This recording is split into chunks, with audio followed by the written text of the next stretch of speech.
فاتحہ۔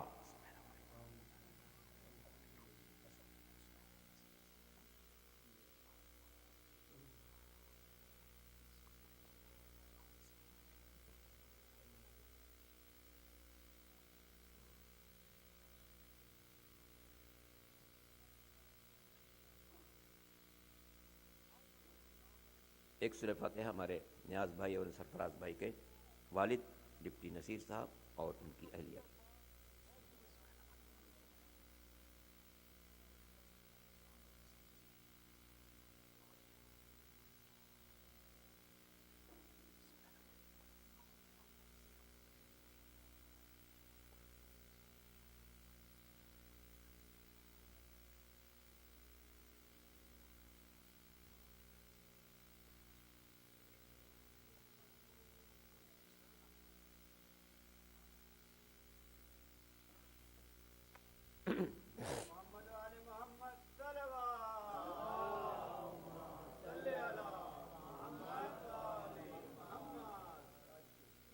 اعوذ باللہ السمیع العلیم من الشیطان اللعین الرجیم، بسم اللہ الرحمن الرحیم، الحمد للہ الواحد الاحد الباری الصمد الذی بمشیتہ اراد وقصد وبحکمتہ خلق واوجد وإلى معرفته هدى الناس وأرشد، والصلاة والسلام على أول العدد السيد الأوحد والرسول المعتمد والجوهر الممرد والدر المنزد والنور المجسد أبي القاسم محمد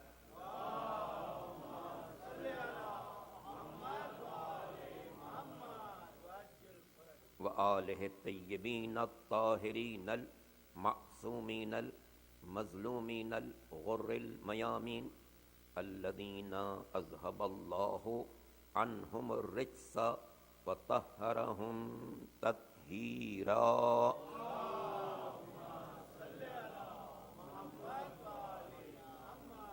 الذین فاز من اعترف بولایتہم واعتقد وخاب من انکرها وجحد، واللعنۃ الدائمۃ الباقیہ علی اعدائہم اجمعین من الازل الی الابد، اما بعد فقد قال الماجد الامجد فی کتابہ الممجد وقولہ المسدد، بسم اللہ الرحمن الرحیم، انا نحن نحیی الموتى ونکتب ما قدموا وآثارهم وکل شیء احصیناہ فی امام مبین۔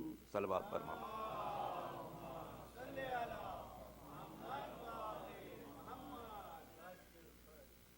سورہ مبارک یاسین کی آیت نمبر 12، جس میں ارشاد قدرت ہے کہ انا نحن نحیی الموتى، ہم ہی مردوں کو زندہ کرنے والے ہیں، وَنَكْتُبُ مَا قَدَّمُوا وَآثَارَهُمْ، ہم وہ بات بھی لکھ لیتے ہیں جو یہ لوگ خود انجام دیں اور اس کے آثار کو بھی، وَكُلَّ شَيْءٍ أَحْصَيْنَاهُ فِي إِمَامٍ مُبِينٍ، اور ہم نے ہر شے کو گن کر محفوظ کر دیا ہے امام مبین کے پاس۔ تو یہ قرآن مجید کی وہ آیت کہ جس میں یہ واضح کر دیا گیا کہ تمام اشیاء کو اللہ نے محفوظ کر دیا ہے امام مبین کے پاس۔ اور یہ گفتگو کا سلسلہ میں نے اس لیے شروع کیا تھا کہ اس سال حج کے موقع پر لاکھوں کی تعداد میں ایک کتاب تقسیم کی گئی ہے، جس میں اس کے صفحہ نمبر 18 پر ہم لوگوں کو مخاطب کر کے یہ کہا گیا ہے کہ آپ لوگ جس امامت کی بات کرتے ہیں اس کا کوئی تذکرہ قرآن میں نہیں، کوئی تذکرہ، جبکہ ہم 12 اماموں کے قائل ہیں، اور قرآن مجید میں لفظ امام بھی 12 مرتبہ آیا۔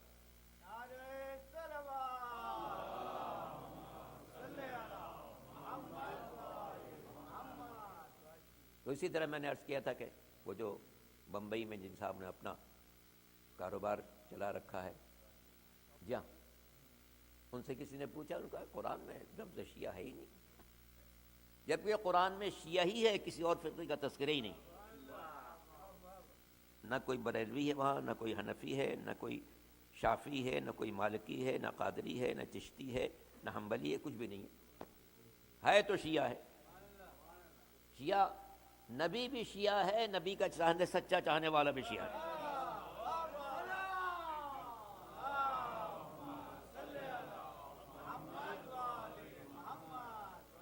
جناب ابراہیم کو بھی اللہ نے شیعہ کہا سورہ صافات میں، اور نبی کے سچے چاہنے والے کو بھی شیعہ کہا سورہ مبارکہ شعراء میں۔ تو یہ اصل بنیاد یہ ہے، اصل بنیاد یہ ہے۔ جس بات سے ان کے مذہب پر زد آتی اسے کبھی نہیں برداشت کریں گے اور کبھی نہیں اپنی کتابوں میں لائیں گے۔ آپ دیکھیں بخاری کی اتنی تعریف ان کی یہاں کی جاتی اور حد کر دی تعریف کی کہ اصح الکتاب بعد کتاب الباری هو الصحیح البخاری، اللہ کی کتاب کے بعد جو سب سے صحیح کتاب ہے وہ یہی کتاب بخاری۔ اور لکھتے ہیں کہ جناب بخاری صاحب نے کوئی 5.5 یا 6 لاکھ حدیثوں میں سے ان کا انتخاب کیا۔ اس سے اندازہ کیا جا سکتا ہے کہ کتنی باتیں انہوں نے چھوڑی۔ بنیاد یہ ہے انہوں نے بدترین دشمنوں سے حدیثیں لی، جن لوگوں کو سرکار دو عالم خاتم الانبیاء احمد مجتبی محمد مصطفیٰ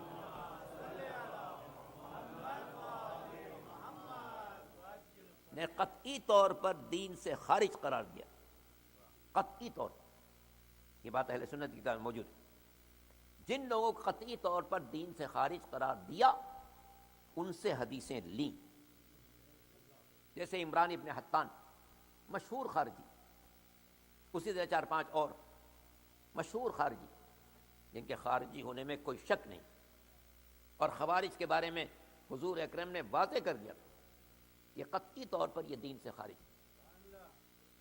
ان سے تو جناب انہوں نے حدیثیں لیں، ان کو کوئی حدیث لینے کی توفیق نہیں ہوئی، چھٹے امام حضرت جعفر صادق علیہ السلام۔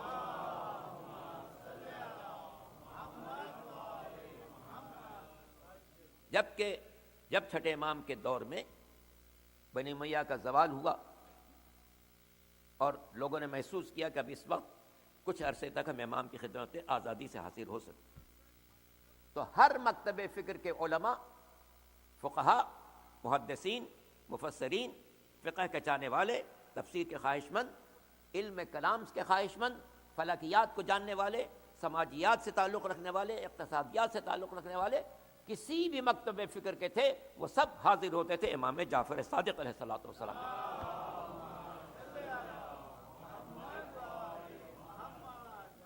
حتیٰ کہ آپ امام اعظم ابو حنیفہ کا فقرہ ہمیشہ سنتے رہے، امام اعظم ہے نا، ان کے 4 اماموں میں سے سب سے بڑے۔ اور میں نے یہ بات عرض کی تھی کہ لفظ امامت کے بارے میں وہ کہتے ہیں جناب قرآن میں کوئی تذکرہ نہیں، اور یہ عجیب بات ہے، جو ان کے بنائے ہوئے امام ہیں ان کو مانو، جن اللہ نے بنایا ہے ان کو مت مانو۔ قرآن نے کہا وجعلناہم ائمۃ، ہم نے ان کے امام بنائے، تو جنہیں اللہ نے بنایا ان کو نہ مانو، جنہیں ہم نے خود سے بنا لیا ان کو مانو۔ تو جناب علی امام اعظم، مسلمانوں کے نزدیک ابو حنیفہ کا لقب امام اعظم ہے، وہ خود کیا کہتے ہیں چھٹے امام کے بارے میں کہ لولا السنتان لہلک النعمان، اگر میری زندگی کے وہ 2 سال نہ ہوتے جو میں نے چھٹے امام کی خدمت میں گزارے تو میں یقیناً ہلاک ہو کر رہ جاتا۔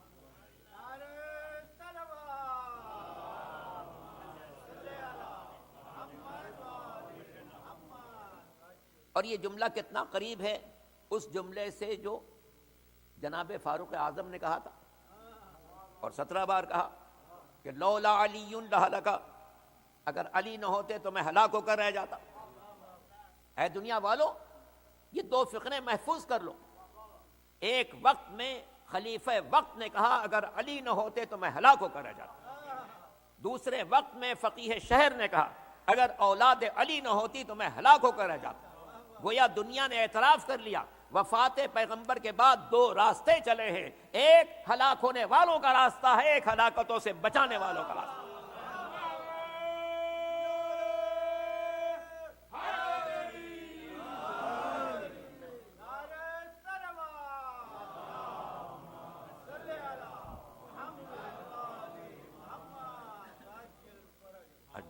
اور اللہ کا احسان ہے کہ اس نے ہمیں ہلاک ہونے والوں کا راستہ پر نہیں رکھا، ہلاکت سے بچانے والوں کا راستہ۔ تو یہ عجیب روش ہے ان کی، غور کیجیے گا۔ بعض باتیں سخت ہیں مگر کہنی پڑتی۔ تاریخ کی دو انتہائی باعث شخصیتوں پر ان لوگوں نے انتہائی ناروا سلوک کیا، اور صرف اہل بیت کے بغض میں، اہل بیت کے بغض۔ ایک سرکار ابو طالب کی ذات گرامی، چند باتیں عرض کروں گا ان کے بارے میں، اور ایک جناب مختار، میں نے کل بھی ان کے بارے میں عرض کیا تھا کہ امام چہارم سید الساجدین حضرت زین العابدین علیہ الصلوۃ والسلام،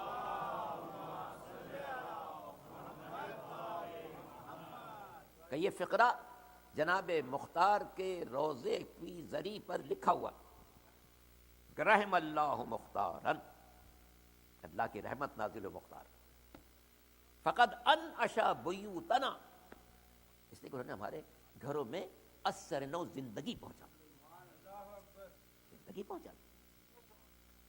جناب مختار کے بارے میں دو تین باتیں عرض کروں، باقی اس کے بعد موضوع سے متعلق باتیں عرض کروں۔ جناب مختار بچپن سے آل محمد کے فدائی تھے، کوفے کے انتہائی گراں قدر شخصیت تھے، خاندان کے اعتبار سے بھی بہت ممتاز تھے، اور ذاتی وجاہت شجاعت کے اعتبار سے بھی نہایت بے مثال شخصیت۔ واقعہ کربلا سے پہلے جن لوگوں کو گرفتار کر کے انتہائی تاریک زندانوں میں ڈال دیا گیا، ان میں ایک جناب مختار بھی تھے۔ ہم میں سے ہر شخص جانتا ہے کہ آج دین زندہ ہے تو کربلا کی بنا پر، اور کربلا زندہ ہے تو ثانی زہرا جناب زینب کبریٰ کی بنا پر۔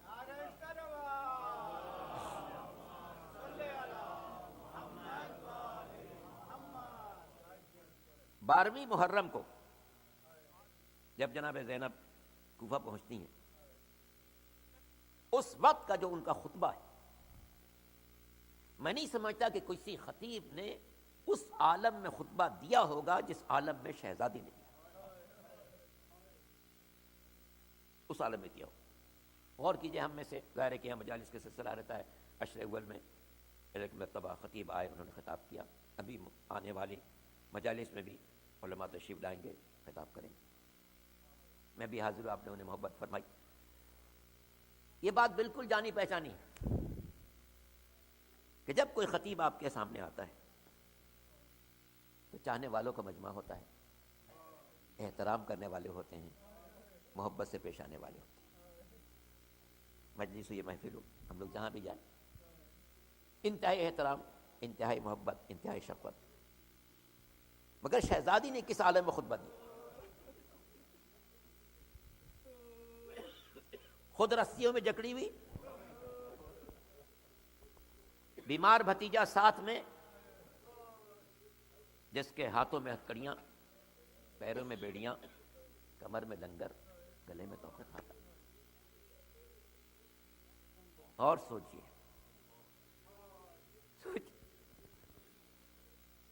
آگے آگے شہداء کے سر،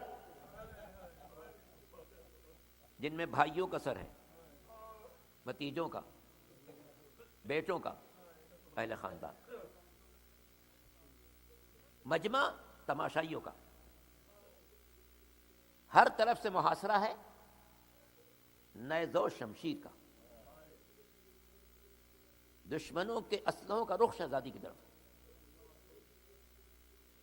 یہ تمام جتنے موارد میں نے ذکر کیے، ان کی موجودگی میں کس کی ہمت ہو سکتی ہے کہ ایک جملہ صحیح ادا کرے؟ کس سے ہو سکتا ہے؟ سامنے شہداء کس سے نظر آ؟ وہ شہداء کون ہیں؟ اپنے جگر کے ٹکڑے بھی ہیں، بھائی بھی ہیں، امام بھی ہیں، مگر تاریخ انسانی کا سلام اس بی بی کو کہ جیسا خطبہ شہزادی نے اس وقت دیا، اس نے پورے کوفہ میں ایک انقلاب برپا کیا۔ وہ لوگ جو تماشائی بن کے آئے تھے، کیونکہ تماشا دیکھنے کے لیے بلایا گیا تھا، شہزادی کے خطبوں پر ایک دوسرے سے سر ٹکرا رہے، یہ کیا غضب ہو گیا، یہ کیا غضب ہو گیا، نواز رسول شہید کیا گیا۔ کتنے دن رہے کوفے میں، اس کے بعد یہ لوگ قید و بند میں رہے، پھر یہاں سے شام کو روانہ کر دیے گئے۔ یہ جو شہزادی کے خطبے کوفے میں تھے، انہوں نے ہر گھر میں حسینی پیغام کو پہنچا دیا۔ دشمن نے انہیں جمع کیا تھا اس عنوان سے کہ دیکھو حاکم نے کس طریقے سے اس خاندان کے چشم و چراغ کو مٹا دیا۔ بکثرت لوگوں کو یہ معلوم نہیں تھا کہ اس میں نواز رسول بھی ہے، بکثرت لوگوں کو نہیں معلوم، ان کے بارے میں بہت الٹی سیدھی باتیں کہی گئی تھی، میں نہیں دہرانا چاہتا۔ آنے والوں میں بکثرت کو یہ بات معلوم نہیں تھی کہ جن لوگوں کو شہید کیا گیا ان میں نواز رسول بھی ہے، جوانان جنت کا سردار ہے، وہ جس کے لبوں کا رسول بوسہ لیتے، معلوم نہیں تھا۔ یہ کام شہزادی کے خطبوں نے کیا، جو آئے تھے کسی اور بنا پر، کچھ اور سن کر آئے تھے، ان کے ذہنوں تک شہزادی نے یہ بات پہنچا دی، یہ جس کے ساتھ ظلم و ستم ہوا ہے یہ کوئی اور نہیں ہے، آغوش رسول کا پروردہ، دوش رسول پر قدم رکھنے والا حسین ابن علی۔ اس خطبے نے، میں کہہ سکتا ہوں کہ انقلاب کی ایک بنیاد رکھ دی۔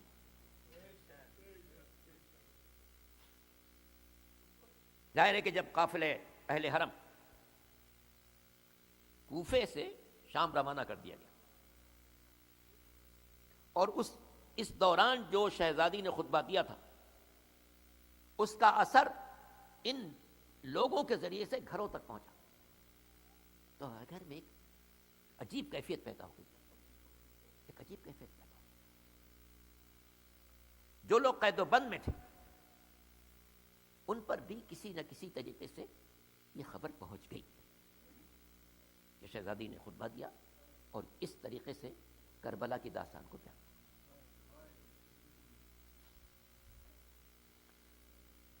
کچھ عرصے کے بعد، ظاہر ہے کہ اس مقصد کے لیے اس نے قید کیا تھا، کچھ عرصے کے بعد ان قیدیوں کو رہائی نصیب ہوئی، مگر جناب مختار ابھی رہا نہیں ہوئے تھے۔ جناب مختار نے مختلف روابط قائم کر کے اپنی رہائی کے اسباب فراہم کیے۔ رہا ہوئے تو پھر تلاش کیا کہ کون کون رہا ہو چکا ہے، کون کون رہا ہو چکا ہے۔ چنانچہ جتنے سربراہ وردہ لوگ جب رہا ہو چکے تھے، سب کی ایک خفیہ میٹنگ کی، خفیہ میٹنگ۔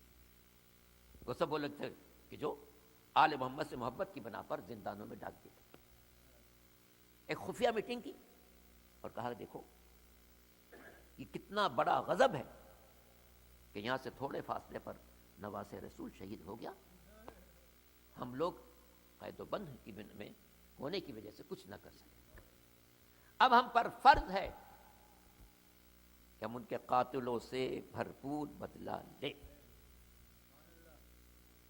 یہ میٹنگ خفیہ کی، پھر جیسے جیسے حالات موافق ہوتے چلے گئے، 3 برس یزید کی حکومت رہی، اس میں ان کے لیے اتنے حالات اچھے نہیں ہوئے، مگر جب یزید بھی واصل جہنم ہو گیا تو اب ان کی تحریک پھیلنا شروع اور کہا انہوں نے آپس میں باہمی طور پر قسم کھائی کہ ہم اپنے گھروں میں داخل نہیں ہوں گے جب تک کہ قاتلان حسین سے بدلہ نہ لیں۔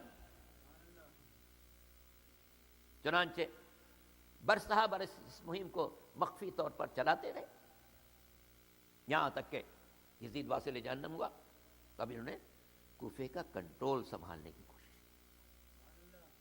کوفے کنٹرول سنبھال چکے، اب مختار کے پاس طاقت ہے، ساتھی ہیں جو آل محمد کے چاہنے والے ہیں، سب جمع ہو چکے ہیں، جب جو قید و بند میں تھے ان کو رہا کرایا جا چکا ہے، اور سب نے اپنی زندگی کے نصب العین یہ بنایا کہ جب تک قاتلان حسین سے بدلہ نہیں لیں گے اس وقت تک ہم چین سے نہیں بیٹھیں گے، گھروں میں نہیں جائیں گے، اسی مہم پر لگے۔ اور میں نے عرض کیا تھا کہ اس کے بعد جیسی 4-5 سال کے اندر انہوں نے توانائی حاصل کی تو پھر ایک مہم چلائی، جہاں جہاں کوئی ایسا شخص موجود ہو جس نے کربلا میں کوئی چھوٹے سے چھوٹا ظلم بھی کیا، اس کو نہ چھوڑا، یہ مہم کئی برس جاری رہی، اور اس میں جو محدود تعداد بیان کی گئی ہے، کم از کم 18,000 دشمنان دین کو واصل جہنم کیا گیا۔ اسی حوالے سے میں نے گزشتہ صاحب بات عرض کی تھی کہ ششماہے کی شہادت آل محمد کے نزدیک کس قدر سنگین تھی۔ جب کوئی شخص اسی دوران حج کے لیے گیا، وہاں سے مدینے گیا، تو چوتھے امام نے اس سے پوچھا اللہ اکبر کہ حرملہ کے بارے میں کیا خبر ہے؟ اس وقت تک حرملہ قابو میں نہیں آیا تھا، یہ لوگ چھپتے پھر رہے تھے۔ قاتلان حسین بھی پتہ چل گیا کہ اب کوفے میں مختار کی حکومت قائم ہو چکی ہے، تو یہ چھپتے پھر رہے۔ جناب مختار نے اپنی سب سے بڑی مہم قرار دی کہ چونکہ امام چہارم نے آرزو ظاہر کی ہے، آرزو ظاہر کی، اس سے سب سے پہلے اس کام کو انجام دیا، اور انہوں نے اپنے افراد کو ہر طرف پھیلا دیا، جہاں بھی سراغ ملے اس کو لے آؤ، اور جب اسے لائے، اسے واصل جہنم کیا، تو اس کے بعد زمین پر سجدے شکر ادا کیا کہ پالنے والے میں تیرا شکر ادا کرتا ہوں کہ چوتھے امام نے جس بات کی آرزو کی تھی مختار نے اس کو پورا کر دیا۔ تو عزیزان محترم، چونکہ دشمنان دین کے لیے ظاہر ہے کہ اموی دور اقتدار تھا، اس لیے ہر ممکن طریقے سے جناب مختار کے اقدامات کے منفی باتیں پھیلائی گئی کہ امام کو، چوتھے امام کو تو مانتے ہی نہیں تھے، یہ تو محمد ابن حنفیہ کو امام مانتے تھے، اور محمد ابن حنفیہ خود امامت کا دعویٰ رکھتے تھے۔ جس قسم کے جھوٹ ممکن تھے سب گڑھے گئے، جس طرح سے مولا کائنات امیر المومنین علی بن ابی طالب علیہ الصلوۃ والسلام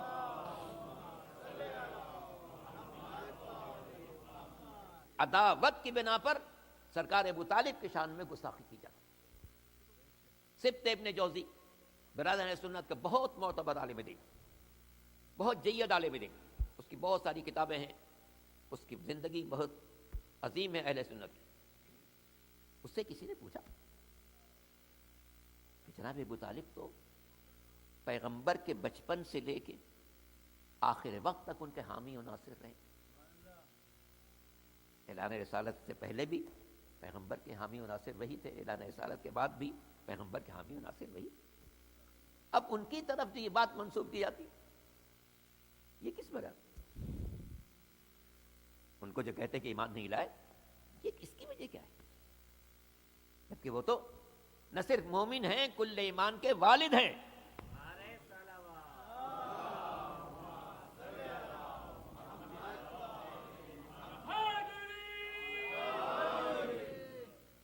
تو سبط ابن جوزی جو برادر سنت کا بہت معتبر عالم، اس نے ایک عجیب جملہ کہا ہے اور بالکل سچ کہا ہے۔ اس نے کہا کہ جناب ابو طالب کے ایمان میں کوئی شک نہیں اور ان کا کوئی قصور نہیں، صرف سوا اس بات کے کہ وہ علی کے والد تھے اور قلم دشمن کے ہاتھ میں تھا۔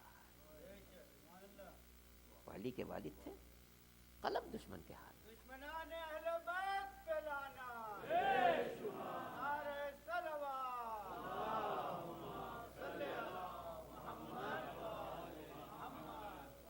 تو بات آ گئی سرکار ابو طالب کی، تو ایک دو جملے عرض کرتا چلوں، غور کیجیے گا، انشاءاللہ گفتگو طویل کبھی کروں گا، لیکن ایک دو جملے.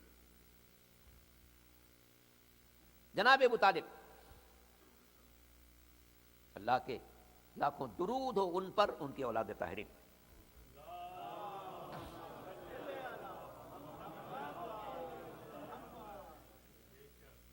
ان کے بارے میں قدرت کے اپنے انتظامات ہیں. آج سے کوئی 20 برس پہلے، کیونکہ ہر سال اللہ تعالیٰ حج کی سعادت نصیب کر دیتا ہے، تو میں حج کے سلسلے میں گیا ہوا تھا، مکے میں کتاب نظر آئی، دیوان ابو طالب، عربی زبان میں تھی، اور اس کے مؤلف وہیں کے رہنے والے شیخ محمد تونجی، اور چھپی بھی وہیں پر. مجھے بڑا اشتیاق ہوا کہ اچھا اس سرزمین پر ایسی کتاب چھپ سکتی. میں نے اس کا اردو میں ترجمہ بھی کیا، اس کو شائع بھی کیا. اس کے بعد اشعار اس قدر عظیم ہیں کہ بیان نہیں کرے. اس قدر پورا کا پورا قصیدہ سرکار دو عالم کی شان میں، توحید پروردگار کے بارے میں، معاشرے کی فلاح و بہبود کے بارے میں، قیامت کے مناظر کے بارے میں، یہ دنیا کس رخ پر جاری اس کے بارے میں، اللہ نے جو انبیاء بھیجے ان کے بارے میں، غیر معمولی کلام اس میں. وقت کی گنجائش نہیں کہ میں سب پیش کروں. ایک کتاب چھپی ہے مصر سے، مؤلف ہے خالد بن خالد، ظاہر کے نام سے ظاہر ہے کہ مسلک وہ ہے، چھپی بھی مصر. اس نے ایک واقعہ لکھا کہ جس زمانے میں مکے میں بہت زیادہ سختی تھی سرکار دو عالم کے بارے میں، ایک روز جناب ابو طالب کو بہت دیر تک پیغمبر دکھائی نہیں دیے. تشویش لاحق ہوئی کہ اچھا یہ کیا ماجرا ہے. مختلف گھروں میں گئے، خاندان بنی ہاشم کے جتنے گھر تھے ان میں گئے، نہیں نظر آئے. خانہ کعبہ میں گئے، نہیں نظر آئے. اب ان کی تشویش بہت بڑھ گئی کہ چونکہ اس وقت فضا انتہائی سخت ہو چکی ہے، تو ایسا نہ کوئی ایسا غلط اقدام ہو گیا ہو. جب خانہ کعبہ میں بھی نہیں ملے، جن جگہوں پر ملاقات کا امکان تھا وہیں بھی نہیں ملے، تو اب سرکار ابو طالب خاندان کے جوانوں کو، خدمتگاروں کو، غلاموں کو ایک جگہ جمع کیا، سب کے ہاتھ میں خنجر دیا اور کہا، فرمایا کہ میں جا رہا ہوں اپنے بھتیجے اللہ کے رسول کی تلاش میں. تم میں سے ہر شخص کا فرض ہے، جتنے جوانوں کو خنجر دیا، کہا تم میں سے ہر شخص کا فرض ہے ایک ایک سردار قریش کے پہلو میں بیٹھ جاؤ، میں جا رہا ہوں پیغمبر کو تلاش کر. اگر میں پیغمبر کے ساتھ واپس آؤں تو تم خاموش بیٹھے رہنا، اور اگر میں اکیلا واپس آؤں تو میرے حکم کا انتظار نہ کرنا. جس سردار قریش کے برابر میں بیٹھے ہو اس کا گلا کاٹو. یہ ہدایت فرما کے چلے، یہ ہدایت فرما کے چلے. گئے، کافی دور تلاش کرنے کے بعد کہتے ہیں کہ غار حرا تک پہنچے تو وہاں پیغمبر مصروف عبادت تھے. پیغمبر کو گلے سے لگایا، ساتھ لے کے آئے. اب ان جوانوں کو چکے ہدایت کر کے گئے تھے کہ اگر میں ساتھ واپس آؤں تو تم بیٹھے رہنا. دیکھا ان جوانوں نے کہ ساتھ آ رہے ہیں، تو یہ سب خاموش بیٹھے رہے. اب جناب ابو طالب نے وہاں پہنچ کر ان تمام سرداران قریش کو مخاطب کیا اور فرمایا، اے سرداران قریش، تم دیکھ رہے ہو کہ تمہارے پہلو میں ایک جوان بیٹھا ہے. کہنے کہا ہم دیکھ رہے ہیں اور پریشان بھی ہیں، دیکھ رہے ہیں اور پریشان بھی، اس لیے کہ بڑے چوکنا ہیں، ان کے تیور کچھ اور نظر آ رہے ہیں، تو ہم تو بہت خوف زدہ ہیں. سرکار ابو طالب نے ان جوانوں سے کہا ذرا اپنے خنجر دکھا دو. ان سارے جوانوں نے اپنے خنجر ان سرداران قریش کو دکھائے. اب تو اور خوف زدہ کہ کیا ماجرا ہے. سرکار ابو طالب نے فرمایا میں ان جوانوں کو حکم دے کر گیا تھا کہ میں پیغمبر کو تلاش کرنے جا رہا ہوں، اگر میں ان کے ساتھ واپس آؤں تو تم بیٹھے رہنا، اگر میں تنہا واپس آؤں تو تم جس سردار قریش کے برابر میں بیٹھے اس کا گلا کاٹ۔ ان سردار قریش نے جناب ابو طالب سے پوچھا کہ کیا تم اپنے ایک بھتیجے کی خاطر سب کا گلا کاٹ دیں؟ فرمایا میرا بھتیجے کی جان اتنی قیمتی ہے کہ پوری کائنات اس کا عوض نہیں قرار پا سکتی ہے۔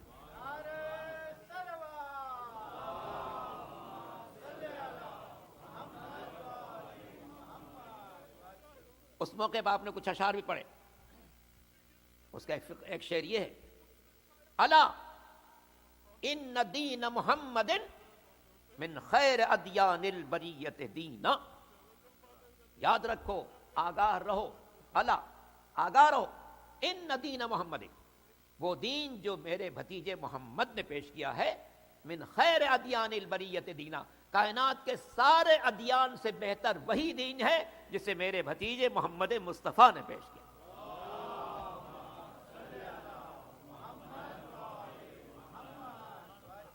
بڑا مرصع قصیدہ ہے، ایک شعر اور، ایک شعر اور، کیا فرماتے ہیں؟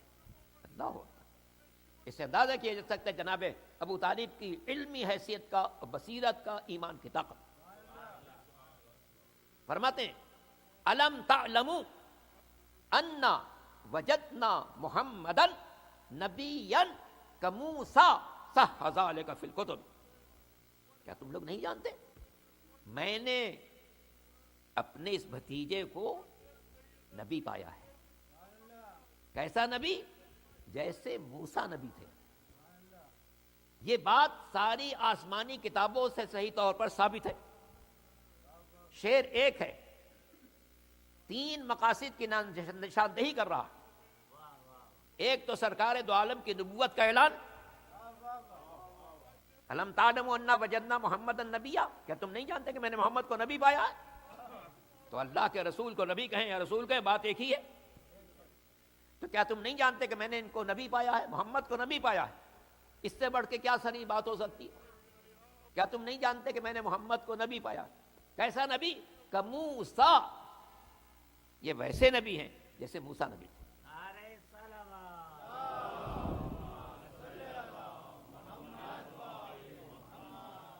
یہ فقرہ سابقہ انبیاء کی نبوتوں پر ایمان ہے، اور صرف سابقہ انبیاء کے نبوتوں پر ایمان نہیں ہے، کچھ اور بھی ہے۔ غور کیجئے کہ صاحبان دانش بیٹھے، کاش یہ بات پہنچ جائے جو میں عرض کرنا چاہتا ہوں۔ یہ صرف سابقہ انبیاء کی نبوت و ایمان نہیں ہے، کچھ اور بھی ہے۔ آپ سب جانتے ہیں یہ گفتگو کہاں ہو رہی ہے؟ مکے میں ہو رہی ہے۔ مکے کے لوگوں کا ڈائریکٹ تعلق حضرت موسیٰ سے نہیں تھا۔ جناب اسماعیل سے، جناب ابراہیم سے، انہی کے اولاد، انہی کی نسل یہاں پلی بڑھی، انہی دونوں نے خانہ کعبہ آباد کیا۔ تو اہل مکہ کے لیے اسماعیل و ابراہیم سب سے محترم اور سب سے معروف۔ جناب موسیٰ کا مکے والوں سے کوئی تعلق نہیں، مکے والوں سے کوئی تعلق نہیں۔ ظاہری حالات کے تحت جناب ابو طالب کہنا چاہیے تھے یہ ویسے نبی ہے جیسے ابراہیم نبی تھے، تو سب کے لیے سمجھنا آسان بھی ہوتا، سب جناب ابراہیم کو مانتے بھی تھے، پہچانتے بھی تھے، اور جانتے تھے کہ یہ کعبہ انہی نے بنایا۔ لیکن جناب ابو طالب نے پیغمبر کو ابراہیم و اسماعیل سے تشبیہ نہیں دی، جن کا اہل مکہ سے خصوصی تعلق تھا، بلکہ حضرت موسیٰ سے تشبیہ دی، جن کا اہل مکہ سے کوئی تعلق نہیں تھا۔ اس کی وجہ کیا ہے؟ اس کی بنیادی وجہ ہے کہ اللہ نے بھی قرآن میں پیغمبر کو حضرت موسیٰ سے تشبیہ دی ہے۔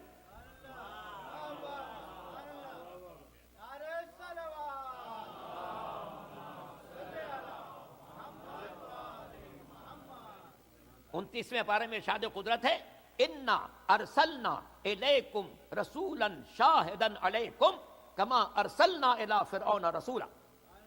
اے مکے والو، ہم نے تمہارے درمیان اس پیغمبر کو ویسا ہی رسول بنا کر بھیجا جیسے فرعون کی طرف موسیٰ کو رسول بنا کر بھیجا.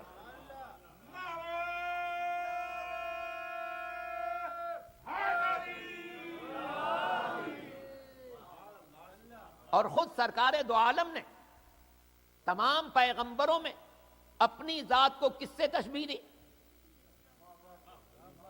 ہماری بھی ساری کتابوں میں، ان کی بھی ساری کتابوں میں یہ بات موجود ہے. کیا فرمایا؟ یا علی انت منی بمنزلت ہارون من موسیٰ. اے علی تم میرے لیے ایسے ہو جیسے موسیٰ کے لیے ہارون تھے. میں موسیٰ کے مانند ہوں، تم ہارون کے مانند ہو.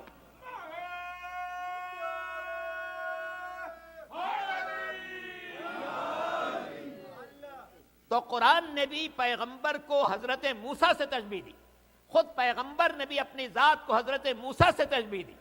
جناب ابو طالب نے اپنے قصیدے میں پیغمبر کو موسیٰ سے تشبیہ دی تاکہ دنیا پر واضح ہو جائے کہ جو قرآن کہتا ہے، جو رسول کہتا ہے، وہی ابو طالب کی ذات کہتی ہے.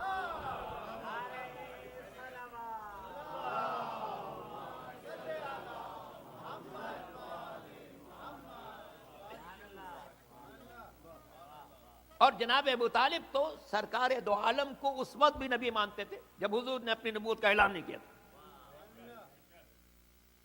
اعلان نہیں کیا تھا. آپ سب جانتے ہیں پیغمبر کی شادی جناب خدیجہ سے اس وقت ہوئی جب پیغمبر کا سن مبارک 25 سال تھا، اور حضور نے اعلان رسالت کیا ہے جب حضور کی عمر 40 سال تھی. شادی 15 برس پہلے ہوئی ہے، اعلان رسالت 15 برس بعد ہوا ہے. اب تاریخ سے پوچھئے کہ پیغمبر کی شادی کے موقع پر نکاح کس نے پڑھا؟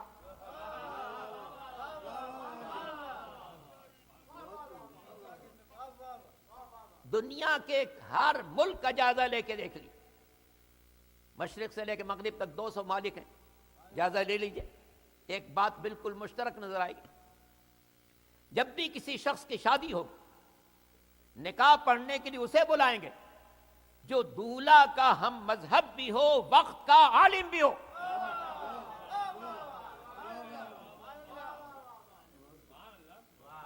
دولہا کا ہم مذہب بھی ہو، وقت کا عالم بھی ہو. اگر کسی عیسائی کی شادی ہے، پادری کو بلائیں گے جو دولہا کا ہم مذہب بھی ہے، وقت کا عالم بھی ہے. ہندوستان میں کسی ہندو کی شادی ہو، پنڈت کو بلائیں گے، اس لیے کہ دولہا کا ہم مذہب بھی ہے، وقت کا عالم بھی ہے. مسلمانوں کے بہت سارے فرقے ہیں، بہت سارے فرقے ہیں، سب کلمہ پڑھتے ہیں، لیکن جب تک عقیدہ نہ ملے نکاح نہیں پڑھواتے. میں نویں ربیع الاول سے ذی الحجہ کے آخر تک سینکڑوں نکاح پڑھتا رہتا ہوں. کبھی ایسا نہیں ہوا کہ کسی وہابی کا نکاح پڑھنے کے لیے مجھے بلایا گیا ہو، اور نہ کبھی ایسا ہوا کہ ہمارے کسی جوان کی شادی کے موقع پر کسی وہابی کو نکاح پڑھنے کے لیے بلایا جائے. حالانکہ کلمہ وہ بھی پڑھتے ہیں، ہم بھی پڑھتے ہیں، مگر جب تک عقیدہ نہ ملے نکاح نہیں پڑھواتے. اے دنیا والو، جب یہ بات ساری دنیا کی جانی پہچانی ہے کہ نکاح پڑھنے کے لیے اسے بلاتے ہیں جو دولہا کا ہم مذہب بھی ہو، وقت کا عالم بھی ہو، سرکار دو عالم کے نکاح کے لیے جناب ابو طالب کو بلایا جانا اس بات کی علامت ہے کہ جناب ابو طالب وقت کے عالم بھی تھے، ان کا مذہب وہی تھا جو سرکار دو عالم کا مذہب.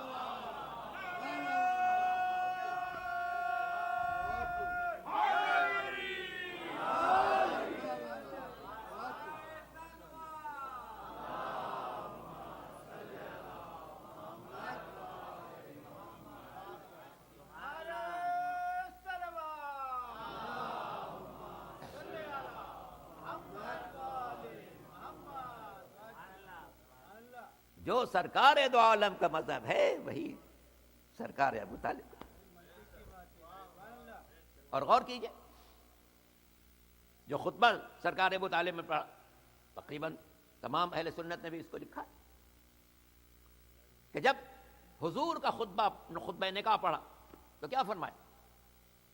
الحمدللہ الذی جعلنا من ذریت ابراہیم وسلالت اسماعیل.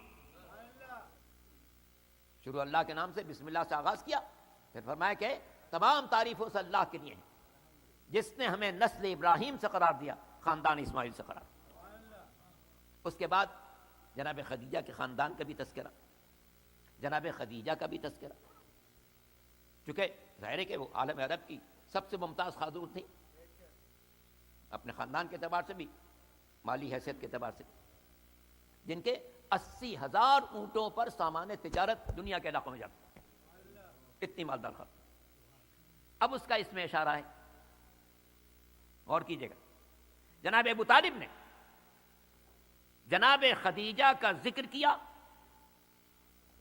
ان کے تجارت کے امور کا تذکرہ کیا، ان کی مالی حیثیت کا تذکرہ کیا، اور اس کے بعد فرمایا کہ میرا یہ بھتیجا وَإِنْ كَانَ فِي الْمَالِ قُلٌّ، اگرچہ اس کی پوزیشن، مالی پوزیشن خدیجہ سے کم ہے. اور یہ بات واضح ہے کہ جب وہ عالم عرب کی سب سے مالدار خاتون، تو ہر شخص کی مالی پوزیشن خدیجہ سے کم.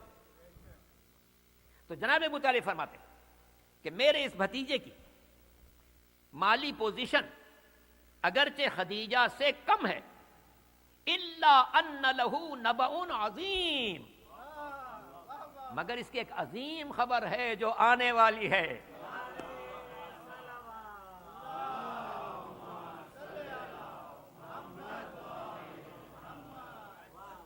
وہ عظیم خبر کون ہے جو آنے والی تھی؟ 30ویں پارے کا آغاز یہی سے ہوتا ہے، اما یتساءلون عن النبأ العظیم. جو لوگ آپ سے خبر عظیم کے بارے میں پوچھتے ہیں، وہ کون سی خبر تھی جو پیغمبر پر آنے والی تھی؟ بادشاہ بننے والے تھے، نبوت کی خبر. لفظ نبا عربی ہے، لفظ خبر بھی عربی. خبر کی جمع اخبار ہے، نبا کی جمع انبا ہے. لبنان سے ایک رسالہ میں نکلتا ہے، اس کا نام ہے انبا، جیسے ہماری خبریں. لاہور سے ایک رسالہ ایک روزنامہ نکلتا ہے، اس کا نام ہے خبریں. تو اسی طرح عربی میں انبا، نبا ایک کے لیے، انبا بہت سے. جیسے خبر ایک کے لیے، اخبار بہت سے. تو جو فرما رہے ہیں، اب غور کیجیے. تو لفظ نبا بھی خبر کے معنی میں، لفظ خبر بھی خبر کے معنی میں، دونوں عربی زبان ہیں. بعض ارباب لغت نے تشریح کی ہے، دونوں میں فرق واضح کیا. صاحبان دانش کا مجمع وہ لکھتے ہیں کہ لفظ خبر زیادہ تر زمینی معاملات کے لیے استعمال ہوتا ہے، اور لفظ نبا زیادہ تر آسمانی معاملات کے لیے استعمال ہوتا ہے. گویا نبا آسمانی خبر کو کہتے ہیں، نبی آسمانی خبر پیش کرنے والے کو کہتے ہیں. تو سرکار ابو طالب تو پیغمبر کے اعلان رسالت سے 15 برس پہلے دنیا کو بتا رہے تھے کہ محمد مصطفیٰ نبوت کی منزل پر فائز ہے.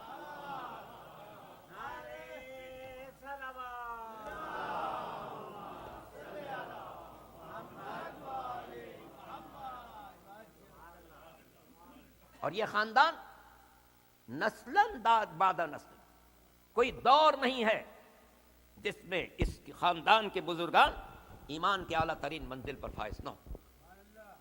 سرکار دو عالم کا یہ ارشاد علامہ جلال الدین سیوطی نے اور دیگر مورخین نے، مفسرین نے اپنی کتابوں میں لکھا کہ سرکار نے فرمایا لم ازل اتقلب من الاسلاب الطاہرات الی الارحام المطہرات.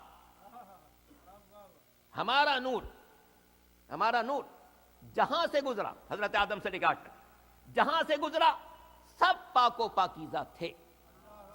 جتنے باپ ہیں وہ بھی پاک و پاکیزہ، جتنی مائیں ہیں وہ بھی پاک و پاکیزہ. لم ازل اتقلب من الاسلاب الطاہرات الی الارحام المطہرات. پاک و پاکیزہ مردوں سے پاک و پاکیزہ عورتوں تک یہ مسلسل منتقل ہوتے رہے. تو پیغمبر کے یہ ارشاد اہل سنت کی کتابوں میں، خصوصاً جلال الدین سیوطی کتاب میں موجود ہے کہ آدم سے لے کے آج تک ہمارا نور جہاں سے گزرا ہے سب پاک و پاکیزہ. اب قرآن کہتا ہے کہ پاک وہ ہے جو صاحب ایمان ہو. سورہ توبہ کی آیت واضح، انما المشرکون نجس، مشرک نجس ہے، مومن پاک ہے۔ پیغمبر فرماتے ہیں ہم جہاں سے گزرے ہیں سب پاک۔ اب یہ نور آدم کی جبین پر تھا، آدم پاک، آدم صاحب ایمان، وہاں سے منتقل ہوتا اور نوح تک پہنچا، نوح پاک، نوح صاحب ایمان، نوح سے آگے بڑھتے بڑھتے ابراہیم تک پہنچا، ابراہیم پاک، ابراہیم صاحب ایمان، ابراہیم سے نور اسماعیل کو ملا، اسماعیل پاک، اسماعیل صاحب ایمان، اسماعیل کی نسل میں آگے بڑھتے بڑھتے قیدار تک پہنچا، قیدار پاک، قیدار صاحب ایمان، قیدار سے عدنان تک پہنچا، عدنان پاک، عدنان صاحب ایمان، عدنان سے معد تک پہنچا، معد پاک، معد صاحب ایمان، معد سے نزار تک پہنچا، نزار پاک، نزار صاحب ایمان، نسلن بعد نسلن، یہ یہاں تک کہ قصا تک پہنچا، قصا پاک، قصا صاحب ایمان، قصا سے عبد مناف تک پہنچا، عبد مناف پاک، عبد مناف صاحب ایمان، عبد مناف سے ہاشم تک پہنچا، ہاشم پاک، ہاشم صاحب ایمان،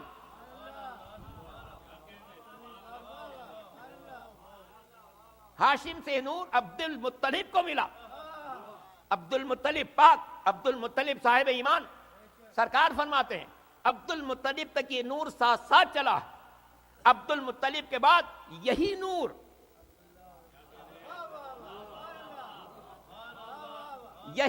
دو حصوں پر منقسم ہوا، ایک حصہ ابو طالب کو ملا، ایک حصہ عبداللہ کو ملا، تو چونکہ یہ نور جہاں سے گزرا ہے سب پاک،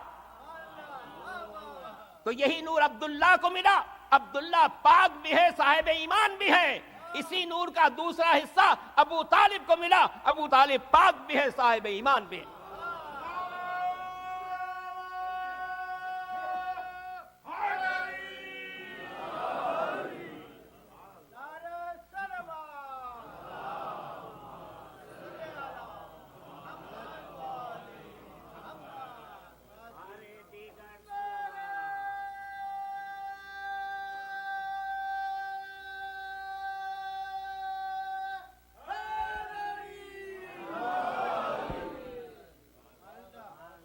اولئک آبائی فجئنی بمثلہم، اے دنیا والو یہ ہیں ان کے آبا و اجداد، لاؤ ان کی جیسی کوئی مثال۔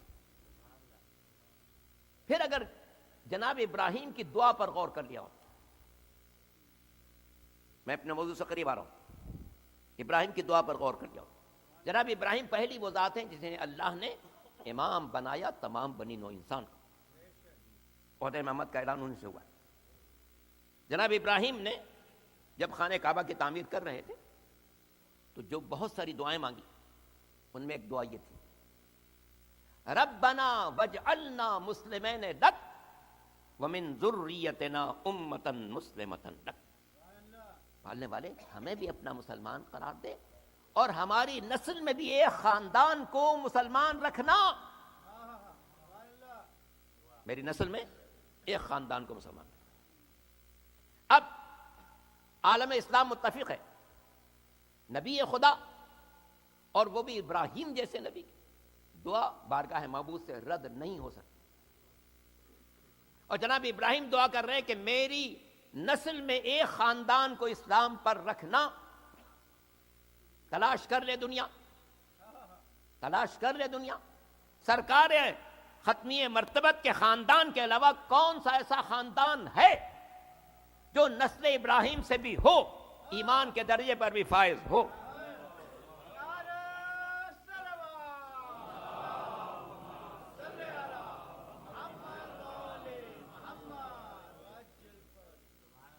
اس لیے کہ یہ واحد خاندان ہے جس میں کوئی کسی کا سر کبھی کسی بت کے آگے نہیں جھکا۔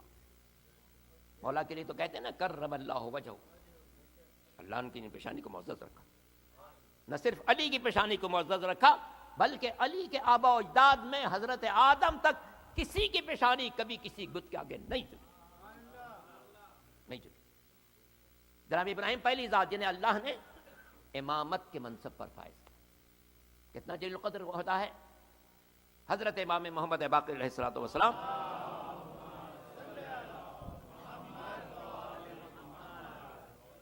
فرماتے ہیں کہ اللہ نے سب سے پہلے جناب ابراہیم کو عبد خاص بنایا، پھر ان کو نبوت پر فائز کیا، پھر ان کو رسول بنایا، پھر ان کو خلیل بنایا. اور جب جناب ابراہیم بہت سے امتحانات میں پورے اتر چکے، سورہ بقرہ کی آیت نمبر 124، وَإِذِ ابْتَلَىٰ إِبْرَاهِيمَ رَبُّهُ بِكَلِمَاتٍ، جب اللہ نے ابراہیم کا بہت سی باتوں میں امتحان لیا، فَأَتَمَّهُنَّ، اور انہیں وہ امتحان میں پورے اترے، تب اللہ نے کہا انی جاعلک للناس اماما، میں تمہیں تمام انسانوں کا امام بنانے والا ہوں. یہ فقرے پر غور کیجیے گا. جب اللہ نے بہت سی باتوں میں امتحان لیا اور ابراہیم پورے اترے، تب اللہ نے امامت کا اعلان کیا. گویا امامت اور امتحان ساتھ ساتھ چلے گا. امامت اور امتحان ساتھ ساتھ چلے گا. اب چونکہ یہ عہدہ انتہائی بلند عہدہ تھا، عبد خاص سے نبی، نبی سے رسول، رسول سے خلیل خدا، خلیل خدا سے امام، اب اس سے بڑا کوئی عہدہ نہیں. یہ عہدہ اتنا پسند آیا جب قدرت نے کہا کہ ہم تمہیں امام بنائیں گے تمام بنی نوع انسان کا. قال من ذریتی، اے پالنے کے والے میری اولاد میں بھی، میری اولاد میں بھی. جب کوئی شخص بہت بڑے منصب پر ہو، تمنا ہوتی ہے کہ میری اولاد کو بھی اچھا منصب، پالنے والے میری نسل میں بھی. قال لا ینال عہد الظالمین، میرا عہدہ کسی ظالم کو نہیں ملے گا. نسل ابراہیم میں امامت رہے گی، ظالم کو نہیں ملے گی. اب ظلم کتنے قسم کے ہیں، بہت سارے. جھوٹ ظلم ہے، چوری ظلم ہے، قتل و غارت ظلم ہے، خلاف شریعت کوئی کام کرنا ظلم ہے. مگر ایک ظلم ہے جسے قرآن نے کہا ظلم عظیم. سارے گناہ ظلم ہیں، ساری برائیاں ظلم ہیں، مگر ایک ظلم ہے جسے قدرت نے کہا ظلم عظیم. اور وہ ہے کیا؟ سورہ لقمان کی آیت ان الشرک لظلم عظیم. یقیناً بلا شبہ شرک ظلم عظیم ہے. تو جب امت کی پیشوائی کا حق کسی بھی ایسے انسان کو نصیب نہیں ہو سکتا جس نے زندگی میں کوئی ظلم کیا ہو، تو ان لوگوں کو امت کی پیشوائی کا حق کیسے مل سکتا ہے جو ساری زندگی شرک جیسا ظلم عظیم کرتے رہے؟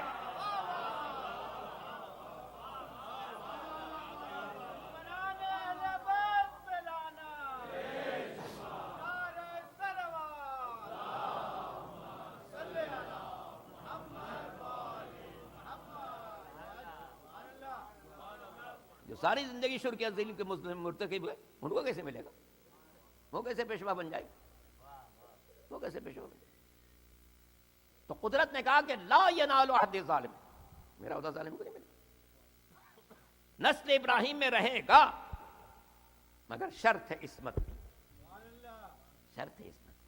تلاش کرے دنیا کہ نسل ابراہیم سے بھی ہو، معصوم بھی ہو. کوئی نہیں مل سکتا سوائے ختمی مرتبت مولا کائنات امام حسن مجتبی، امام حسین سے لے کے قائم آل محمد امام زمانہ عجل اللہ تعالیٰ عنہ،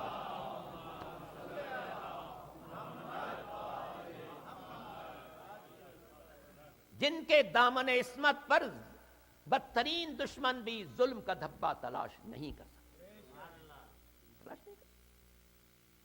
اللہ کا احسان ہے کہ اس نے ہمیں ان سے وابستہ کرا، ان سے وابستہ کرا. اور کیجیے، ہو سکتا ہے آج تھوڑا سا وقت آپ کا لے لوں. کیا وقت ہے آپ کے یہاں؟ کیا وقت ہے؟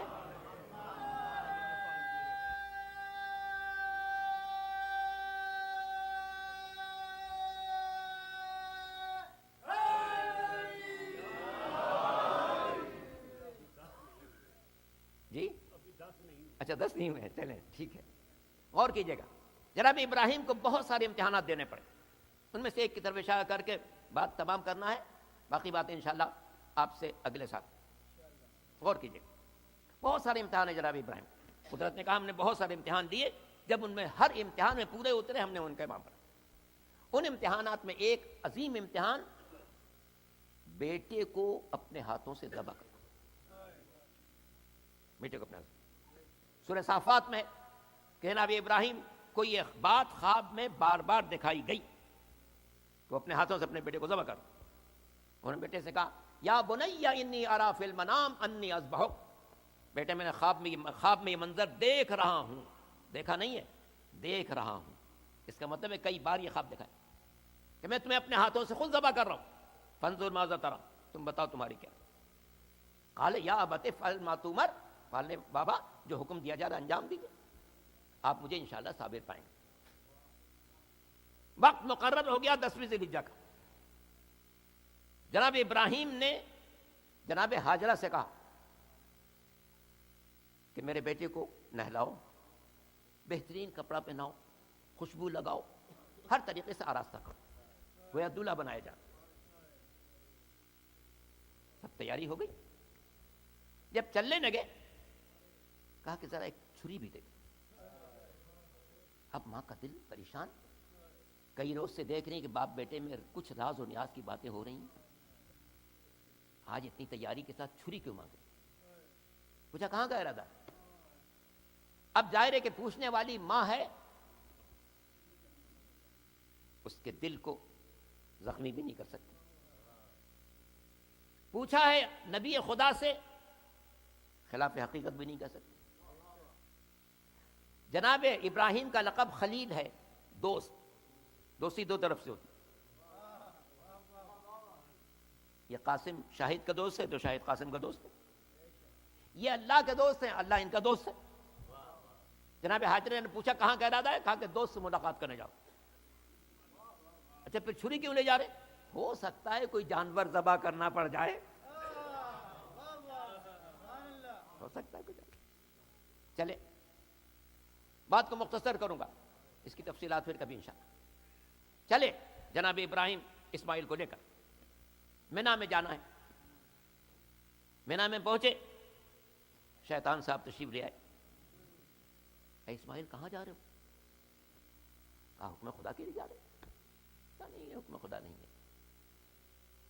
اپنے اوپر رحم کرو۔ ابراہیم انہوں نے پتھر اٹھایا مار دیا، شیطان نے آگے بڑھ گئے، وہ چلا گیا، یہ آگے بڑھے، تھوڑی دیر کے بعد پھر آ گیا، دیکھو اپنی زندگی پر رحم کرو، یہ جو تمہارے ابا ہیں وہ بہت بوڑھے ہو چکے ہیں، بڑھاپے کی وجہ سے ان کو کچھ سمجھ میں نہیں آ رہا۔ آپ نے ایک اور بڑا سا پتھر اٹھایا، اس کو مار دیا، تو شیطان ہے، تو شیطان ہے۔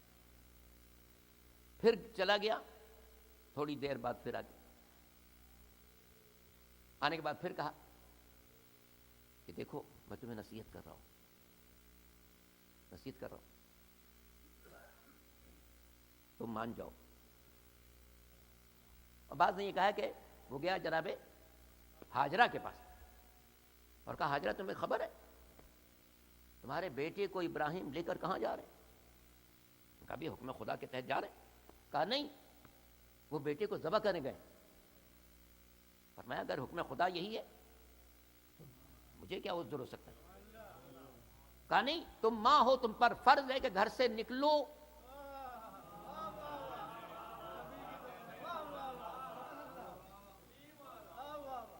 فرمایا اچھا تو شیطان ہے؟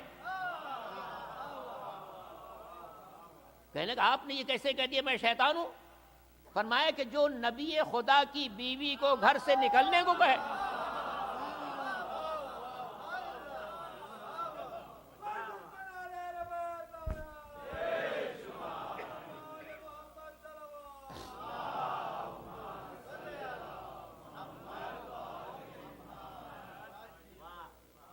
جو نبی خدا کی بیوی کو گھر سے نکلنے کو کہے وہ شیطانی تو ہوتا ہے۔ مینا میں جتنے لوگ حج کر چکے میرے سامنے بیٹھے ہیں، جو لوگ ابھی نہیں حج کیا وہ بھی انشاءاللہ جائیں گے تو دیکھیں گے مینا میں 3 شیطان ہیں۔ لکھا ہے 6 زبانوں میں، چھوٹا شیطان، درمیانہ شیطان، بڑا شیطان۔ ہم بھی کہتے ہیں 3 میں ایک بڑا تھا۔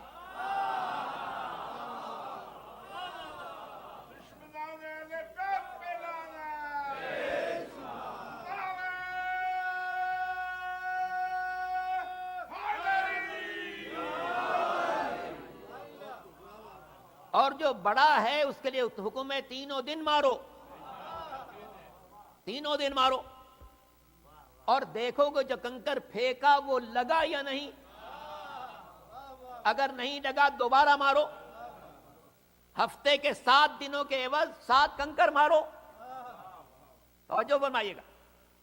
یہ تو دنیا والے کہتے ہیں کہ جناب ہم مرتبہ ہیں یاران نبی، کچھ فرق نہیں ان چاروں میں. ہم تو دیکھتے ہیں کہ پتھر بھی 4 ہوں تو ایک جیسے نہیں ہیں. 3 پتھر مینا میں ہیں، 4تھا پتھر کعبے میں ہے.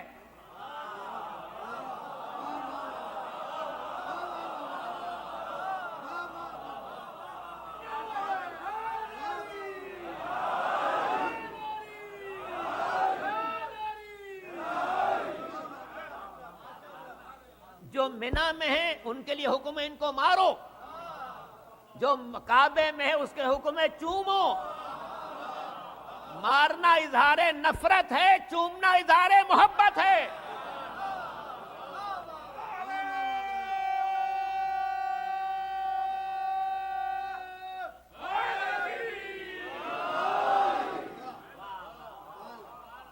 حج میں ہر مسلمان کو سکھایا جاتا ہے کہ جو قابل نفرت ہیں ان سے نفرت عبادت، جو قابل محبت ہے اس سے محبت عبادت.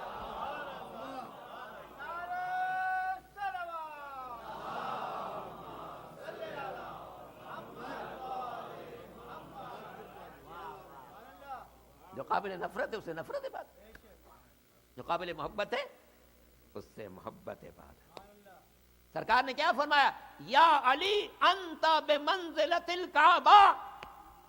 علی تم کعبے کے مانند ہو. جو کعبے سے پھرا اس کا دین رخصت، جو علی سے پھرا اس کا ایمان رخصت.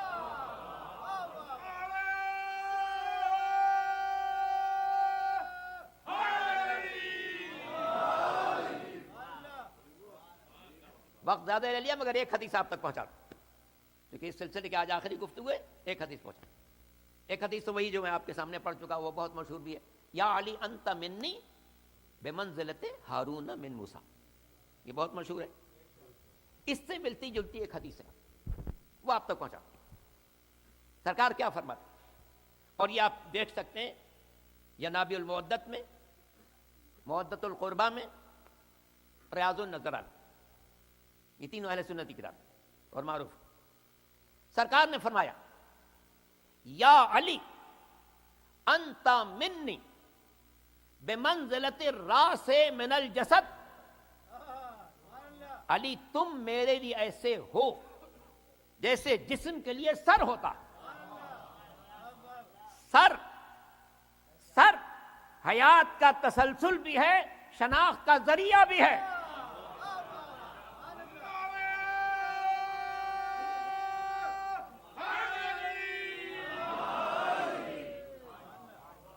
سر حیات کا تسلسل بھی ہے، شناخت کا ذریعہ بھی ہے. گویا پیغمبر بتانا چاہتے ہیں اگر مجھے پہچاننا چاہتے ہو علی کو پہچانو، میری حیات کا تسلسل دیکھنا ہو تو علی ابن ابی طالب کو دیکھو.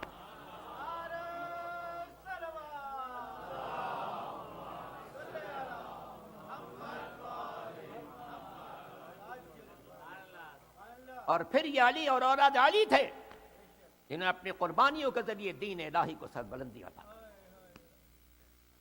اس سے زیادہ وقت نہ لوں، غور کیجئے گا. آل محمد نے جیسی قربانی دنیا کے سامنے پیش کی ہے کوئی خاندان اس کا مقابلہ نہیں کر سکتا. آج دین کا ہر چراغ زندہ ہے خاندان رسالت کی بنا پر، خصوصاً حسین ابن علی کی بنا پر. بخدا اگر حسین کی قربانی نہ ہوتی، نہ مسجدیں ہوتی، نہ ان میں اذانیں ہوتی، نہ محرابیں ہوتی، نہ ان میں سجدہ ہوتا، نہ کعبہ ہوتا، نہ اس کا طواف ہوتا، نہ قرآن ہوتا اس کی نہ تلاوت. یہ سب زندہ ہے اس کی بنا پر جس کا سر نوک نیزہ پر تھا، نوک نیزہ پر تھا اور تلاوت کلام پاک کی آواز بلند ہو رہی. بعض ارباب تاریخ نے لکھا ہے جہاں جہاں سے سر گزر رہا تھا لوگ تعجب سے دیکھ رہے تھے، کیسے خوبصورت چہرے ہیں. یقیناً یہ کسی عظیم خاندان کے افراد ہیں. ان میں جو سر سب سے نمایاں ہے اس کی نورانیت سب سے زیادہ ہے. اور جب لوگ قریب جاتے تھے دیکھتے تھے لب ہل رہے ہیں، اور کوئی شخص اور نزدیک جاتا تھا تو قرآن کی آیتوں کی تلاوت سنتا تھا۔ مظلوم کربلا کا سر نوکے نیزہ سے تلاوت کر کے بتا رہا تھا، اے دنیا والو دیکھو میرے نانا نے کہا تھا کہ میرے اہل بیت قرآن سے کبھی جدا نہیں ہو سکتے، دیکھو میرا سر میرے جسم سے جدا ہو چکا ہے مگر مجھے قرآن سے جدا نہیں کیا جا سکتا۔ اور بعض ارباب تحقیق کہتے ہیں کہ سرکار سید الشہداء کا سر اس لیے بھی تلاوت کر رہا تھا کہ جب میں تلاوت کروں گا تو لوگوں کی توجہ میرے سر کی طرف رہے گی، بہنوں کا پردہ محفوظ رہے گا۔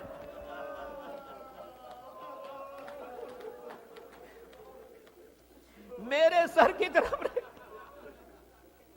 اجرکم اللہ، آپ مصاب ہو چکے، ان مجالس کی بہت قیمت ہے، بہت قیمت ہے، اس لیے کہ شہادت مظلوم کربلا کے بعد سب سے پہلی مجلس جناب زینب نے منعقد کی ہے۔ جب عرصے دراز تک قید خانے میں بسر کرنے کے بعد حاکم مجبور ہوا کہ ان لوگوں کو آزاد کرے، اس نے چوتھے امام سے عرض کی کہ آپ چاہیں تو یہاں رہیں اور چاہیں مدینہ تشریف لے جائیں، دنیا آئے شہزادی زینب کی عظمت کو پہچانے۔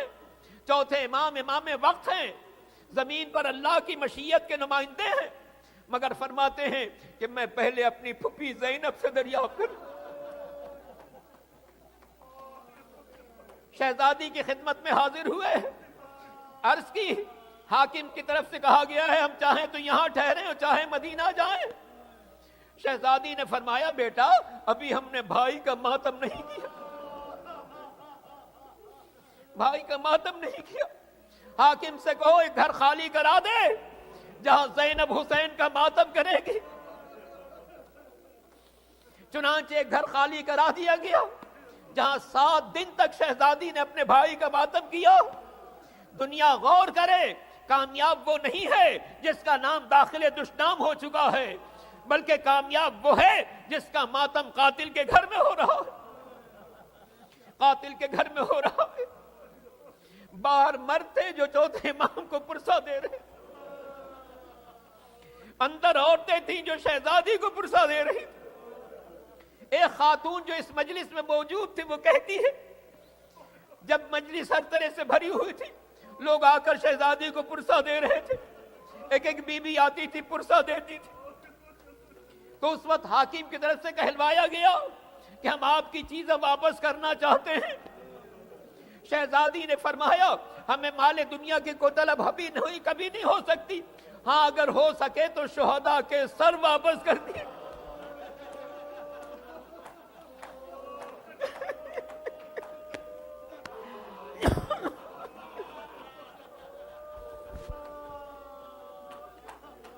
شہداء کے سر واپس کر دیے جائے۔ عزیزان محترم، ہماری مجلسوں میں بھی شبیہیں آتی ہیں، جھولا آیا علی اصغر یاد آ گئے، علم آیا عباس دلاور یاد آ گئے، مہندی آئی شہزادہ قاسم یاد آیا، تابوت آیا امام مظلوم یاد آ گئے۔ ہمارے دلوں کی عجیب کیفیت ہوتی ہے جب شبیہیں آتی ہیں، مگر سوچئے ثانیہ زہرا نے جو پہلی مجلس منعقد کی اس میں کون سی شبیہیں آئیں؟ ان میں شہداء کے سر آنا شروع ہوئے۔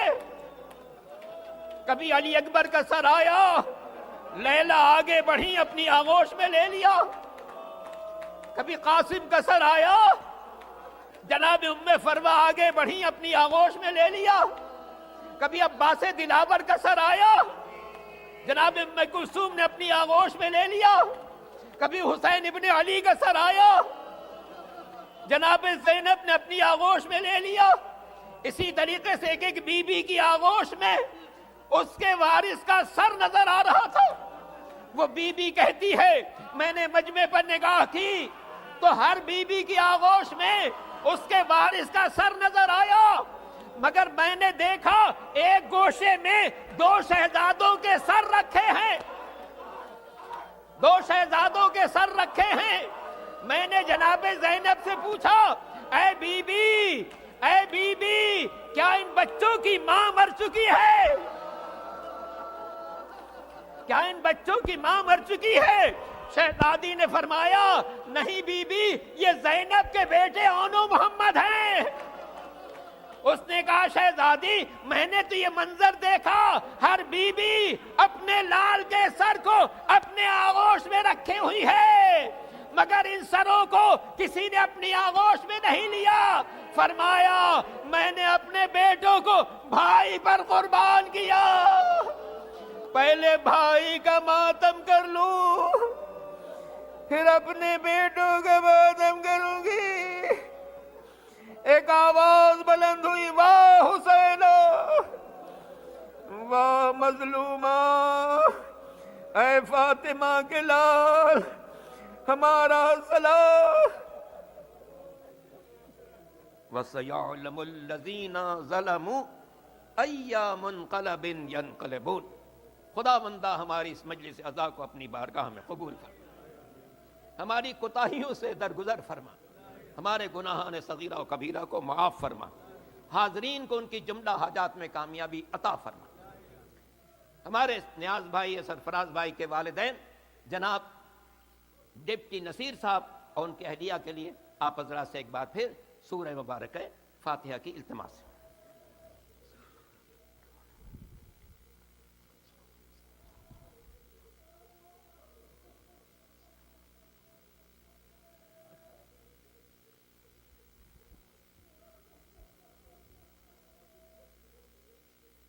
خداوندہ ان دونوں مرحومین کے درجات بلند فرما، حاضرین کے مرحومین کے درجات بلند فرما، سب کے مرحومین کی قبروں پر اپنی رحمت نازل فرما۔ اے میرے مالک بیماروں کو شفا کامل عطا فرما، جو پریشان حال ان کی پریشانیاں دور فرما، ہمارے عزاخانوں کی حفاظت فرما، اس عزاخانے کو مزید ترقی اور کامیابی عطا فرما، جو لوگ ان عزاخانوں کی خدمات انجام دے رہے ہیں ان کی توفیقات میں اضافہ فرما۔ ہمارے شباب بھائی جو مخصوص طریقے سے سلام بھی پیش کرتے ہیں، مرثیہ بھی پیش کرتے ہیں، نعا بھی پڑھتے ہیں، عزاداری کے لیے بے انتہا کوشش کرتے ہیں، اللہ ان کو سلامت رکھے، صحت و عافیت کے ساتھ۔ ہمارے قمر عباس بھائی اور ادارے کے تمام ارکان، صدر عالی قدر اور ان کی ٹیم اور جتنے ڈائریکٹر صاحبان ہیں، جتنے ٹرسٹی صاحبان ہیں، اللہ تعالیٰ ان سب کی خدمات کا انہیں بہترین اجر و ثواب عطا فرمائے۔ میرے مالک حاضرین میں ہماری مائیں، بہنیں، بیٹیاں سب تشریف فرمائیں، برادران، بزرگان، میرے مالک سب کو اپنی رحمتوں سے مالا مال فرما، سب کو محمد و آل محمد کے فرما برداروں میں شمار فرما، حسینیت کے پرچم کو ساری دنیا میں بلند فرما۔ جو لوگ ابھی زیارت کے لیے کربلا جانے والے ہیں ان کے سفر کو بعافیت قرار دینا، ہم سب کو اس دنیا میں رہتے ہوئے سرکار سید الشہداء کی زیارت نصیب فرما اور روز قیامت ان کی شفاعت نصیب فرما۔ ربنا تقبل منا انک انت السمیع العلیم برحمتک یا ارحم الراحمین۔ ماتم حسین۔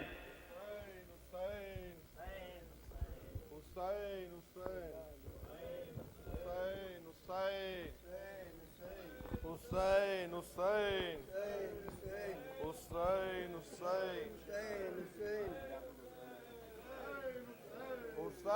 حسین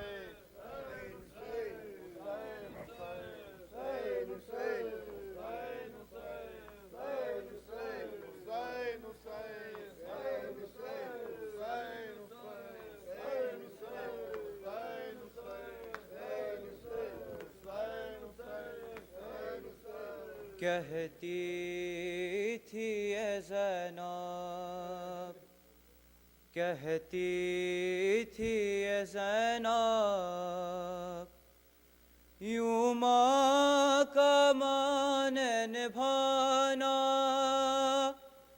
یوں ماں کا مان نبھانا، اے اون و محمد، اے اون و محمد، اے اون و محمد، اے اون و محمد، اے اون و محمد، اے اون و محمد۔ شبیر کا تم صدقہ ہو خیمے میں بیٹا، تم تم لوٹ کر نانا اے اون محمد اے اون محمد اے اون محمد اے اون محمد اے اون محمد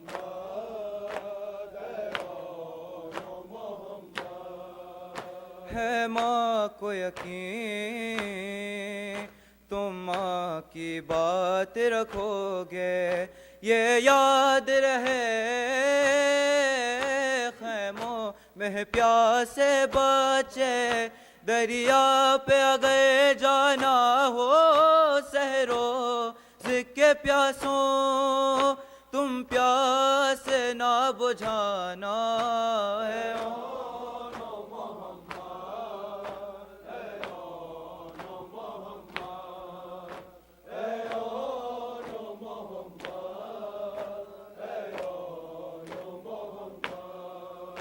ہر حال پہ تم پہ لازم ہے شکر خدا کا اے شہزادوں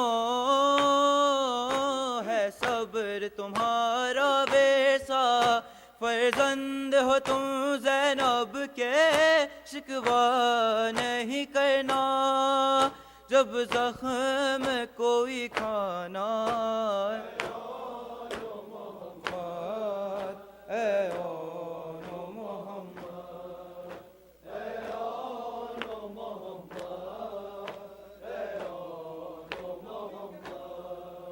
کب ہم پہ ستم کرنے کے لیے آئے ہیں یہ بدر و احد کے بدلے کے لیے آئے ہیں لازم ہے رزز سے پہلے میدان میں تم پہ مدح علی سنانا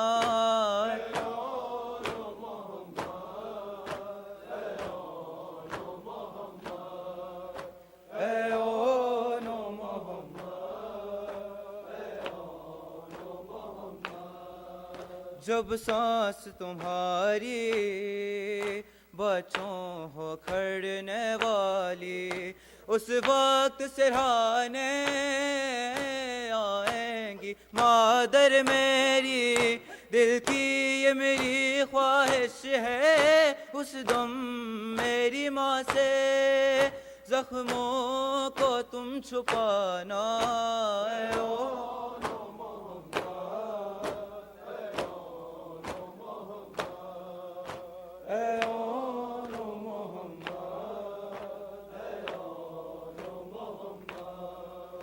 قاتل پہ کرم نانا کی طرح کر دینا یوں لاج میرے بھائی کے نام کی رکھنا جو واسطہ دے بھائی کا میدان پہ اس پہ تم تیغ نہ چلانا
نہیں بڑھ کر نبی کی ذات سے کوئی بشر نہیں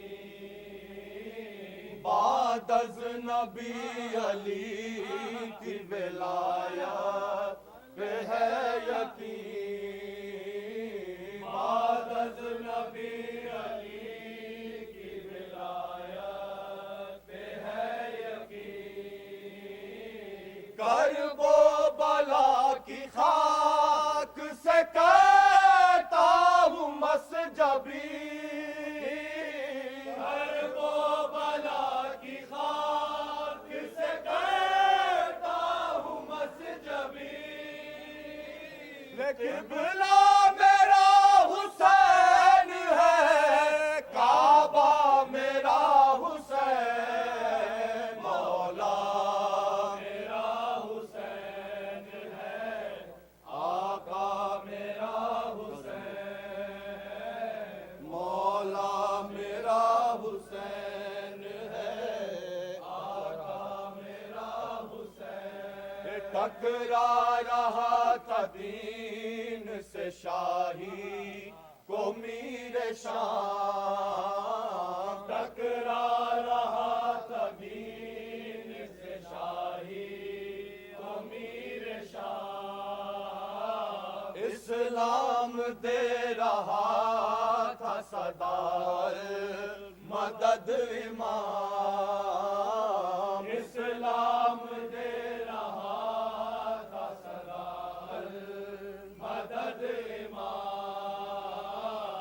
اٹھا پہ سر بطول کا لے کر علی کا نام اٹھا پہ سر بطول کا لے کر علی کا نام ٹوٹا یزیدیہ کا بھرم چھا گیا حسین مولا میرا حسین ہے آقا میرا حسین مولا میرا حسین ہے آقا میرا حسین آل نبی کے علم و فراست میں کیا کلام آل نبی کے علم و فراست میں کیا کلام کر کے گئے تھے خطبہ زینب کا اہتمام کر کے گئے تھے خطبہ زینب کا اہتمام کرب و بلا کی صبح شہادت سے تابشار کرب و بلا کی صبح شہادت سے تابشار مٹتا گیا یزید بھرتا گیا حسین مولا میرا حسین ہے آقا میرا حسین مولا میرا حسین ہے آقا میرا حسین سر کے نہیں قدم سر میدان سر گیا سر کے نہیں قدم سر میدان سر گیا ہنستا ہوا ہر ایک جریحہ میں مر گیا ہنستا ہوا ہر ایک جریحہ میں مر گیا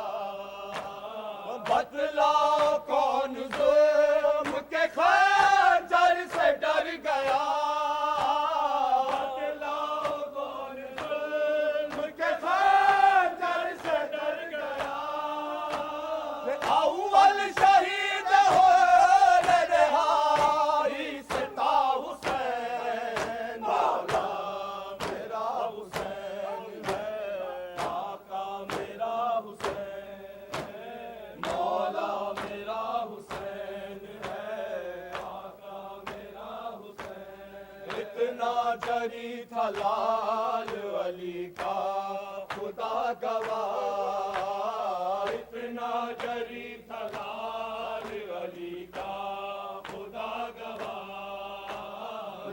دفنا کے لاش اصغر بے شیر کی نار، دفنا کے لاش اصغر بے شیر کی نار، رخ پر شکر بھی آئی نہ اللہ کی پناہ، رخ پر شکر بھی آئی نہ اللہ کی پناہ، عاشور کو ولنگ تیرا حوصلہ حسین، مولا میرا حسین ہے، آقا میرا حسین، مولا میرا حسین ہے، آقا میرا حسین، 40 دن پڑی جو رہی لاش بے کفن، 40 دن پڑی جو رہی لاش بے کفن، تیغوں سے نان و تیر سے چھلنی ہے جس کا تن، تیغوں سے نان و تیر سے چھلنی ہے جس کا تن، کچلا گیا ہے گوڑ کتابوں سے جو بدل، کچلا گیا ہے گوڑ کتابوں سے جو بدل، اے کلمہ گو نبی کا ہے یہ لاڈلا حسین، مولا میرا حسین ہے، آقا میرا حسین، مولا میرا حسین ہے، آقا میرا حسین، سچی ہے زبانوں پہ لہودار لہودار، عباس علمدار، عباس علمدار، اب تک ہے زبانوں پہ لہودار لہودار، عباس علمدار، عباس علمدار، اب تک ہے زبانوں پہ لہودار لہودار، عباس علمدار، عباس علمدار، شان سے بابا کا لہو تو نے اٹھایا، عباس علمدار، عباس علمدار، سیدھا سیدھا لوٹ کے تو گھر نہیں آیا، عباس علمدار، عباس علمدار، ایسے نے جواب پسر حیدر کرا، عباس علمدار، عباس علمدار، اب تک ہے زبانوں پہ لہودار لہودار، عباس علمدار، عباس علمدار، شان سے بابا کا لہو تو نے اٹھایا، عباس علمدار، عباس علمدار، سیدھا سیدھا لوٹ کے تو گھر نہیں آیا، عباس علمدار، عباس علمدار، ایسے نے جواب پسر حیدر کرا، عباس علمدار، عباس علمدار، اب تک ہے زبانوں پہ علمدار علمدار، عباس علمدار، عباس علمدار، اب تک ہے زبانوں پہ علمدار علمدار، عباس علمدار، عباس علمدار، اب تک ہے زبانوں پہ علمدار علمدار، عباس علمدار، عباس علمدار، اللهم صل